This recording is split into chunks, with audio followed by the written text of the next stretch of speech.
Hey guys, quality content as usual, long-time listener here.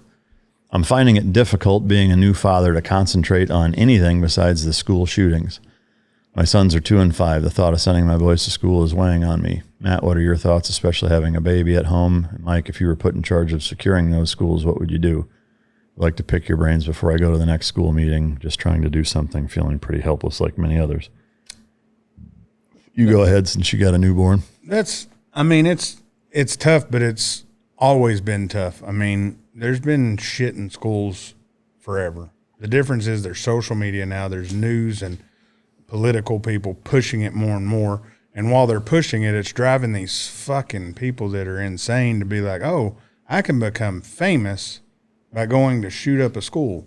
For one, we shouldn't glorify these fuckers for doing what they're doing. They shouldn't get any media attention outside of there was a shooting at a school. Who did it? You go look it up. We're not going to publicize all this shit on the TV, the internet. You look it up, you find it out, because at that point, it can be public record once they're. But when we glorify it and make these dumbass kids or dumbass adults become instant celebrities for doing bad shit, that's not a good precedent to set. I mean, at that point, it's, hey, I can go rob this fucking store, and as long as I'm live on fucking Instagram, I can become famous for that. Yeah. But it starts at the media level and the politicians and shit like that, which I don't think we're ever going to see go away. As far as sending your kids to school, you almost cheat your child not sending them to some sort of school, whether it be public, private, however you decide to do it, because that social interaction they need that we talk about all the time, these phones are taking that away. When they leave school, the social interaction stops. The iPad, same thing.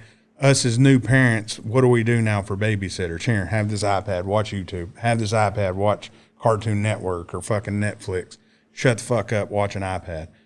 We don't interact with our children as much as we should. So therefore, if we take away school too, what social interactions are these kids having? Yeah. You know, and to me, I think it's dangerous. And should there be more security? Yes, I've thought that for a long time. A lot of the schools around here up in Dallas area are actually a pain in the fucking ass to get into, even as a parent. So some of these people walking around doing stupid shit, you don't hear about it in the really big cities, in places like Dallas, Fort Worth, things like that. You hear about it in the smaller suburbs and shit like that. But my kid's going to have to go to school. Now, I'm going to have to decide if I'm going to send him to a private school, public school. Yeah. But he's going to have social interaction. I think we're cheating our society, and we've talked about it over and over with electronics. So, yeah, my kid's going to go. Is it scary? Yeah, but it's also scary going to the mall and taking your baby out of the car and walking with all this bullshit up in a mall parking lot now. Someone could come up, rob you, and shoot you right there. Yeah. Someone could rob you at the grocery store. I mean, the fact of the matter is the same shit can happen no matter where you're at. Happened at a grocery store in, where was that, New York? Detroit. Yeah. So, I mean, bad shit happens everywhere. It's just a matter of, are you protecting yourself to help protect your family? Yeah. So I have a number of points that I would make. First off, one of the statements, you're saying you're finding it difficult to concentrate on anything besides the school shootings. That's not by accident. To Matt's point, the media, social media, and the mainstream media in particular, it's their priority to keep you concerned, worried, and pissed off, or a combination of all those things, because that translates to you concentrating on school shootings and watching and listening, which means money for them. And I hate to say that, and I'm not just saying that's absolutely the reality of it. That's why that is the way that it is. It's because it's intended. I find it useful as well as essential to look at data. Okay. And this is not minimizing the kids that are killed in school shootings. It's not, but it's simply meant to add some perspective, some healthy perspective in terms of data and statistics to understand, the severity of a problem, because that's really the direct correlation is how bad is something? Well, how often does it happen? And the reality of it is that in mass school shootings, the number of kids that die per year compared to a lot of other things, I'll use one example. I'll use two examples. Drowning. Drowning in private backyard swimming pools. All right. It's about 10 times the amount of kids drown in backyard swimming pools in the same age range that you're talking about, and even younger, than die in mass school shootings. When was the last time you ever heard, hey, there was 37 kids that drowned this month in backyard pools? You've never heard that, right? Why? Okay, the numbers are higher. You don't ever hear that in news stories because I'm not going to say nobody gives a shit, but it's not going to draw headlines and people with their mouth open saying, holy fuck, really? And tuning in and watching it,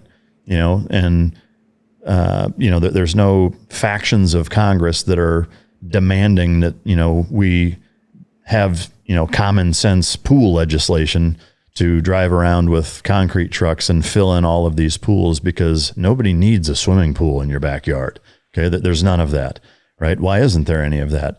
All the reasons that I just said, so I won't beat that fucking dead horse. Another thing is opioid overdoses, right? This is the collective average age, which is, under 55, but even in the 18 and younger, minor range, it's tens of thousands of kids are dying every year from opioid overdoses. Now, I won't say that that's never mentioned on the news, but it's rarely mentioned. And it's never mentioned with the same level of vitriol and gumption and divisiveness that exists like it does with gun legislation. So keep the data in mind. Now, having said that, that doesn't mean that you just accept, because it statistically doesn't happen that often. That doesn't mean that it's not terrible, and it doesn't mean that you shouldn't do something about it.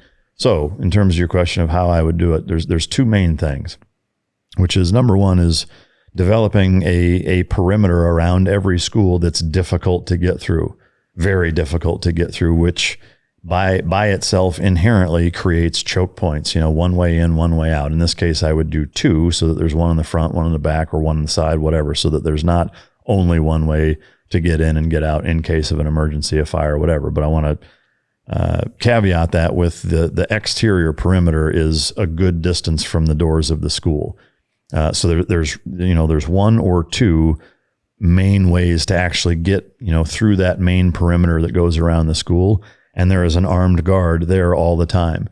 Unlike a school resource officer who's dealing with tardiness, skipping school, drugs in the school, fights, all of that other bullshit, this armed guard has one priority, one responsibility, and that's it. And that is to defend anybody trying to get into the school that's not supposed to be there. And that's it. That in and of itself would fix a lot of these issues. I would say most of them is that if all of these guys know that there's a body armor toting fucking, M4 or, some sort of good, competent fucking rifle standing there on duty, looking out for stuff like that, it's going to be a lot harder to do it, A, and it's going to deter most of that from happening, B. The last thing I'll mention is, to Matt's point on or to your other question, I guess, is, what to do. Do you send your kids to public, private, whatever?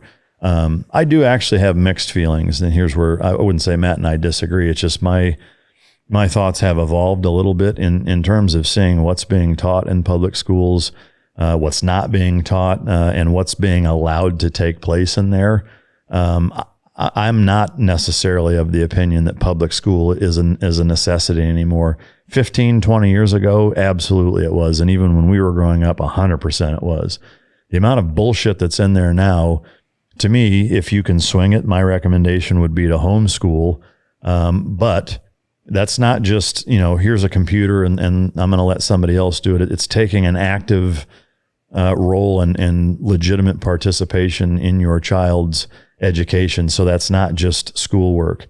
Yes, there are a lot of curriculums online or even hard copy that you can have that are, kind of somewhat monitored by organizations. And there's a ton of them out there to choose from if you want to focus on religion or focus on conservatism or libertarianism or liberalism or whatever. There's a lot of different angles you can go if that's kind of the vibe that you want to inject into your child's education. But a lot of it needs to come from you guys. Manners, handy shit around the house, life skills, Instead of watching movies, fucking going outside and planting trees and fixing things and shit like that isn't taught in schools anymore. And frankly, it's rarely taught inside people's houses too. So if you can do that, that would be my recommendation, is take an active role, do a lot of the teaching yourself with assisted, if you can swing it. I'm not naive to the fact that most people financially and what have you can't do that.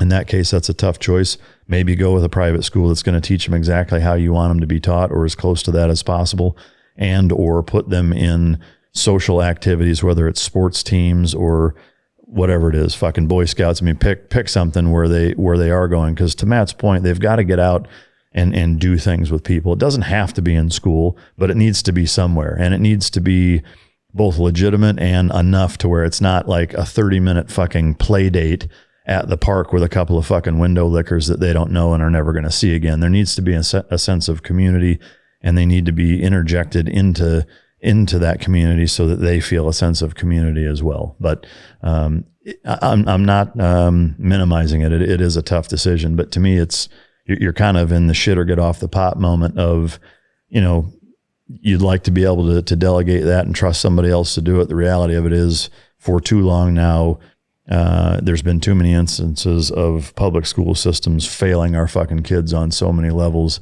that I don't have a lot of faith in them anymore. But